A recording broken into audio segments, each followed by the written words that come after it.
Hi beautiful hearts, ഇത് Ron sir. Kerala story 2 വീണ്ടും വിവാദത്തിലായി. ഇപ്പോൾ കോടതിയുടെ വിലക്ക് വന്നിട്ടുണ്ട്. 27-ാം തീയതി റിലീസാകേണ്ട മൂവി 2 വീക്ക് സ്റ്റേ കോടതി വഴി വന്നിട്ടുണ്ട്.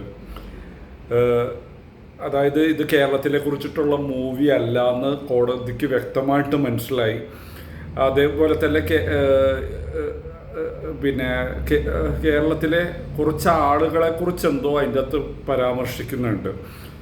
അങ്ങനെ കുറച്ച് സംഭവങ്ങളുടെ പേരിലാണ് ഈ വിലക്ക് വന്നേക്കുന്നത്. ഇപ്പം ഈ സുജിത് ഭക്ത് അവർക്ക് ഇത് വേണമെങ്കിൽ മേൽക്കോടതിയിലേക്ക് പോകുന്നുള്ള രീതിയിലാണ് ഇപ്പോൾ നിൽക്കുന്നത്. അവരെന്താ പോവുകയും ചെയ്യും. കാരണം അവർ ഈ കോർട്ടിൽ ആവർത്തിച്ച് പറഞ്ഞൊരു കാര്യമുണ്ട്, ഞങ്ങൾക്ക് ഈ മൂവി റിലീസാക്കണം എന്നുള്ളത്. അപ്പം തീർച്ചയായും അവർ മേൽക്കോടതിയിലേക്ക് വീണ്ടും പോകും. ഇപ്പോൾ സുജിത് ഭക്തൻ്റെ ഒരു വീഡിയോ ഇന്ന് ഇട്ടിട്ടുണ്ടായിരുന്നു. അപ്പോൾ അതിൻ്റെ അകത്ത് സുജിത് ഭക്തൻ പറഞ്ഞ ഒരു കാര്യമാണ് എന്നെ ഈ വീഡിയോ ചെയ്യാൻ പ്രേരിപ്പിച്ചത്. സുജിത് ഭക്തൻ പറഞ്ഞു, കേരള സ്റ്റോറി 2 മൂവീൻ്റെ പ്രൊമോഷൻ പോസ്റ്റർ ഒരു തിയേറ്ററിൻ്റെ ഫ്രണ്ടിലിരിക്കുന്ന കണ്ടു.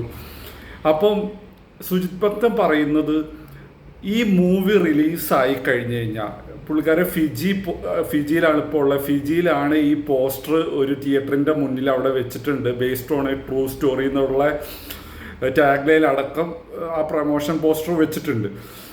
സുജിത് പറയുന്നത്, ഇപ്പം നമ്മുടെ ഞാൻ ഇതിൻ്റെ മുന്നേ പറഞ്ഞു, നമ്മൾ അതർ സ്റ്റേറ്റ് നമ്മളെക്കുറിച്ച് ഈ മൂവി വരുമ്പോൾ എന്ത് ചിന്തിക്കുന്നു, ഇത് പുറത്തേക്ക് പോയേക്കാണ്. ഇപ്പം ഒന്നുകൂടെ നമ്മളിതിനെ വൈഡനായിട്ട് കണ്ട പുറത്തുള്ള ആൾക്കാർ, ഇന്ത്യയുടെ പുറത്തുള്ള ആൾക്കാർ ഈ മൂവിനെ എങ്ങനെ കാണുമെന്ന് ആലോചിച്ച് നോക്കി. കേരളത്തിനെ കുറിച്ച് ഇത്രയും നെഗറ്റീവായിട്ടുള്ളൊരു ഇമ്പാക്റ്റ് അല്ലേ ഈ മൂവി ഉണ്ടാകാൻ പോകുന്നത്.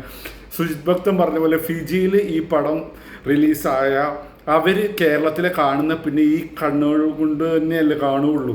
ഏതാണ്ട് 40% ഇന്ത്യൻസ് ഉള്ള ഒരു നാടാണ് ഫിജി. അത് ശരിക്കും സുജിത് ഭക്തൻ പറയുന്ന അവരുടെ ഗ്രാൻഡ് ഫാദർ കുറേ മുന്നുള്ള ആൾക്കാരായിട്ട് വന്ന് ഫിജിയിലേക്ക് കുടികേറിയവരാണ്. ഇവരൊരു 3rd ജനറേഷനാണ് ഫിജിയിൽ ഇപ്പോൾ ഉള്ള ഇന്ത്യൻസ്.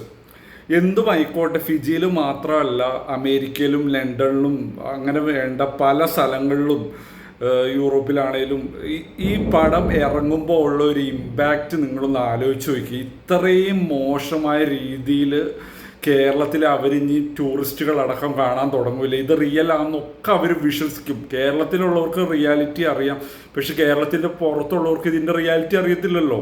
അപ്പോൾ അവർ കേരളത്തിൽ ഇത്രയും മോശമായിട്ട് ഈ മൂവി വരുമ്പോൾ കണ്ടു തുടങ്ങും.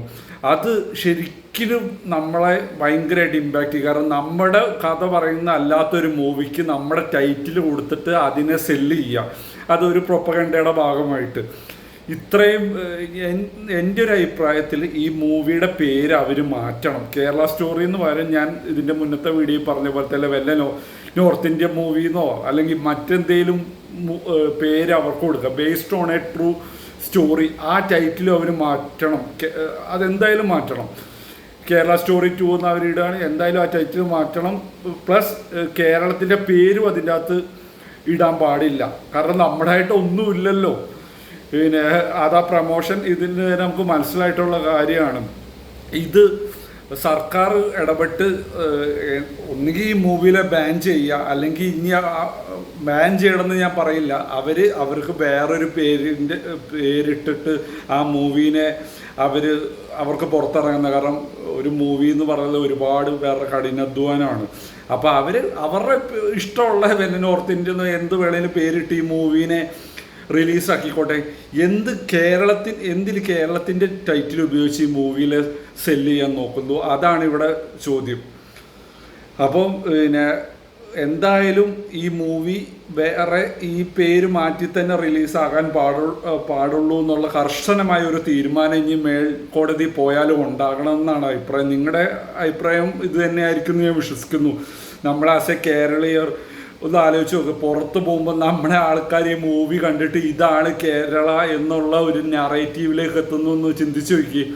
ഞാൻ പണ്ട് ഒന്നാമത് ഈ മൂവി ഒക്കെ എന്ന് പറഞ്ഞു കഴിഞ്ഞാൽ പുറത്തുള്ളവർക്ക് നമ്മുടെ നാടിനെ കുറിച്ചുള്ള കാഴ്ചപ്പാട് വരെ പുറത്തു വരും. കാരണം ഞാൻ യൂറോപ്പിൽ പഠിക്കുന്ന സമയത്ത് ഇതേപോലെ മൂവിയിലെ ചില പാർട്ട് കണ്ടിട്ട് ഇതാണ് ഇന്ത്യ എന്ന് ചിന്തിച്ച ആൾക്കാർ അവിടെ ഉണ്ട്.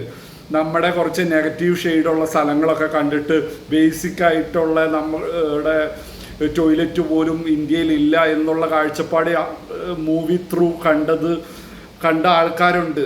അതൊക്കെ ഒരു പുറം രാജ്യങ്ങളിലേക്ക് ഇതൊക്കെ ഒരു നെഗറ്റിവിറ്റിയാണ് പറഞ്ഞു വിടുന്നത്. എന്നിട്ട് ഞാനാണ് പിന്നെ അവരോട് ആ പ്രസൻറ്റേഷനിൽ ഞാൻ പറഞ്ഞു, നിങ്ങൾ കാണുന്ന മാത്രമല്ല ഇന്ത്യ, നമ്മൾ കേരള എന്ന് പറഞ്ഞ സ്റ്റേറ്റ് അത്രയും ബ്യൂട്ടിഫുൾ ആയുള്ള സ്റ്റേറ്റാണ്, ഡെവലപ്ഡ് സ്റ്റേറ്റാണ്, ഹൈ ലിറ്ററസി ഉള്ള സ്റ്റേറ്റാണ്. അത് കൂടാതെ ഇന്ത്യയുടെ പല ഭാഗങ്ങളും ഭയങ്കര ബ്യൂട്ടിഫുള്ളാണ്. ഏതാണ്ട് യൂറോപ്പ് പോലെയാണ് നമ്മുടെ ബാംഗ്ലൂര്. അങ്ങനെ നമ്മൾ പറഞ്ഞ് അവർ മനസ്സിലാക്കിയപ്പോഴാണ് അവർക്കതിൻ്റെ റിയാലിറ്റി മനസ്സിലായത്. അപ്പോൾ നിങ്ങളൊന്ന് ആലോചിച്ച് നോക്കി, കേരളത്തെക്കുറിച്ച് ഈ സാധനം പുറത്ത് വരുമ്പോൾ നാളെ ആൾക്കാർ ഇത് വിശ്വസിക്കുന്നത്. അവർക്കറിയില്ലല്ലോ ഇത് എന്താണ് റിയൽ എന്നുള്ളത്.